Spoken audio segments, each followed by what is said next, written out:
बहुत समय पहले एक गांव में एक रिक्शा वाला रहता था। उसका नाम सुदेश था और वो बहुत कंजूस स्वभाव का था। किसी पे खर्चा उठाने के लिए और किसी का खर्चा लौटाने के लिए वो बहुत कंजूसी करता था, पर दूसरों से हमेशा ज्यादा पैसे की उम्मीद करता है। सुदेश हर रोज सुबह ऑटो रिक्शा को चलाना शुरू करता था। गिराकी के लिए वो गांव के बीच के चौरस्ते पे एक ऑटो स्टैंड में अपने ऑटो के साथ ग्राहकों के लिए इंतजार करता था। आए हुए ग्राहक को अपने रिक्शा में बिठा के उनके चहीते स्थान पर छोड़कर दूरी के अनुसार पैसे लेता था। सुदेश चाहे काम कम ही करे, उसका प्रतिफल की आकांक्षा उसको बहुत ज्यादा थी। इसीलिए ऑटो में बिठाए ग्राहक को उनके स्थान पे छोड़कर उनसे लालच के कारण ज्यादा पैसे लेता था। एक दिन ऐसे ही सुदेश ऑटो स्टैंड पे गिराकी के लिए इंतजार कर ही रहा था, जब एक बुजुर्ग आके वहाँ के एक ऑटो ड्राइवर से कहते हैं, बाबू उस चौथे गली तक लेके जाओगे? हाँ जी भाई साहब, आऊंगा। कितना लोगे बाबू? 30 रुपए। अरे इतना? 15 रुपए ही तो है। नहीं नहीं, दाम बढ़ गए भाई साहब। तुम नहीं तो कोई और ही सही, जाओ जाओ।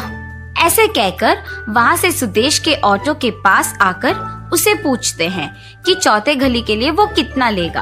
अरे आप आइए तो सही, आप बस ऑटो में बैठ जाइए, मैं लेके जाता हूँ।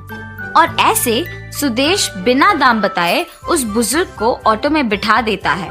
मंजिल आने पर जब उस बुजुर्ग ने 15 रुपए दिए तो उसको इनकार करके दूसरे ऑटो ड्राइवर के बताए 30 रुपए के दाम से भी बढ़कर 35 रुपए मांगता है। बुजुर्ग के बहुत कहने पर भी सुदेश 35 रुपए से एक कदम भी नीचे नहीं आ रहा था। ऐसे ही थोड़ी देर बाद उस बुजुर्ग हार मान गए। तुमसे क्या लड़ना? खड़ा होके मेरे पैर को थकान और बहस करके मेरे जीभ सूखा पड़ गया। ये लो तुम्हारे 35 रुपए।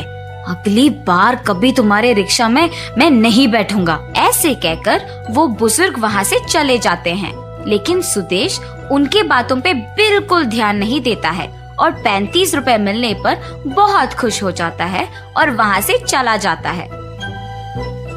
ऐसे ही हर रोज ऑटो स्टैंड पे आए हुए ग्राहक सुदेश के कंजूसी स्वभाव से अनजान उसके रिक्शा में बैठ जाते थे और बस उनका जेब खाली होना तो निश्चित ही था। इन सब से अनजान ऑटो स्टैंड के बाकी रिक्शा वाले, अरे सुदेश, क्यों हर रोज कम दाम पे ग्राहकों को बिठा के अपने ऑटो में ले जाते हो?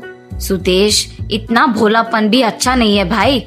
ऐसे ही बाकी के रिक्शा वाले सुदेश के कंजूसी से अनजान उसे उसकी अच्छाई समझते थे, मगर वास्तविकता में सुदेश उसकी बुद्धि का गलत इस्तेमाल करके ज्यादा पैसे कमाता था।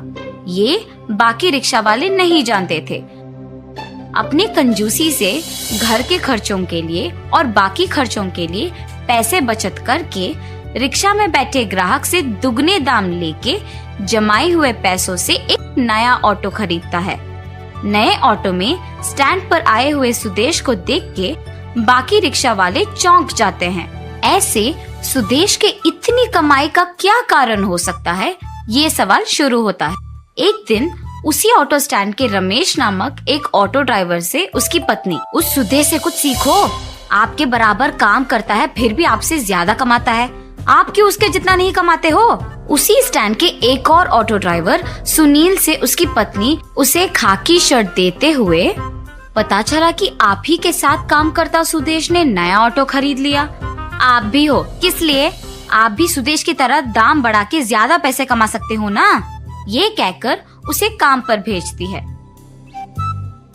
और उसके बाद रमेश और सुनील अपने ऑटो स्टैंड पे बाकी रिक्शा वालों के साथ अपनी अपनी पत्नियों के कहे बातों पे चर्चा शुरू कर देते हैं। सुदेश की सच्चाई बाहर आता है और उसके ऑटो में कोई नहीं बैठता है।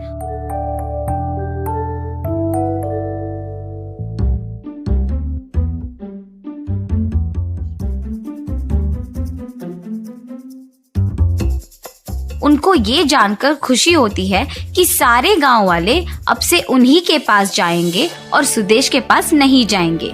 जैसे सबने सोचा वैसे ही सुदेश के रिक्शा के पास कोई भी नहीं गया। वहाँ के लोग सारे बाकी रिक्शा में ही जाते थे।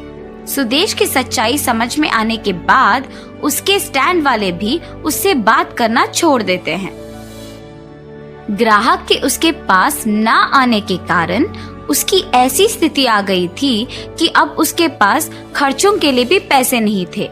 निरंतर बारिश के कारण ऑटो स्टैंड पे बाकी रिक्शा वाले नहीं रहते थे, लेकिन सुदेश वही रहता था। हर रोज ग्राहक के इंतजार में ये सोचकर कि बारिश के बहाने और किसी और रिक्शा वाले के ना होने पर वो अब ग्राहक से बहुत ज्यादा पैसे ले सकता है। लेकिन भारी बारिश में ऑटो चलाने के कारण उसका इंजन खराब हो जाता है और वो अपना ऑटो मैकेनिक को देता है ठीक करवाने के लिए।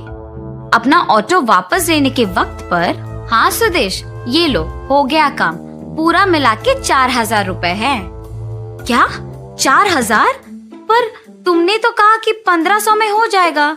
नहीं नहीं, ऑटो में और भी बहुत रिपेयर थे।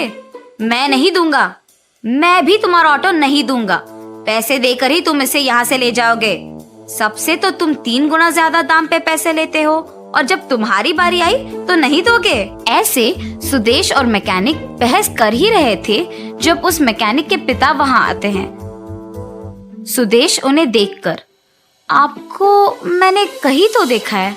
एक बार 15 रुपए को जब मैंने चौथे गली में छोड़ने के लिए कहा तो तुमने बाकी लोगों के जैसे 30 भी नहीं बल्कि 35 रुपए लेकर मुझे गली के अंदर, यहाँ शेड के पास भी नहीं बल्कि गली के एकदम शुरुआत में छोड़ दिया। और जब मैंने कहा कि बस 10 ही तो कदम है तो तुमने कहा कि चल के जाओ। याद आया? हाँ हाँ, याद आया। तो तुमने पहचान ही लिया मुझे। तुम्हारे समस्या का हल अब मैं बताता हूँ। सुनो, तुम्हारे कहे 1,500 नहीं और मेरे बेटे के कहे 4,000 भी नहीं। जो भी ऑटो के ठीक करने के खर्चे हैं उसका रसीद लिखेंगे। रामू, जो कुछ भाग भी तुमने खरीदे हैं उसके रसीद इधर दो बेटा। ऐसे कहके सुदेश के आंखों के सामने ही वो बुजुर्ग सारे रसीदों को दिखा के बिल लिखता है और बिल 3,800 का आता है।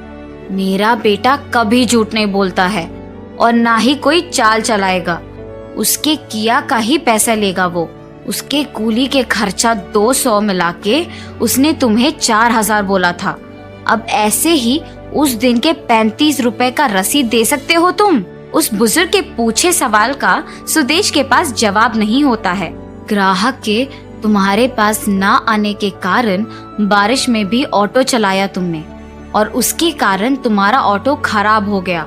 इतने दिन के बचत सारा एक दिन में खर्च हो गया। जिंदगी भी ऐसी ही है। गलती शायद तुम्हारी एक ही हो पर सब वही याद रखेंगे। इसलिए तुम्हारे ऑटो में कोई नहीं बैठ रहा और तुम्हारे पास आमदनी नहीं है।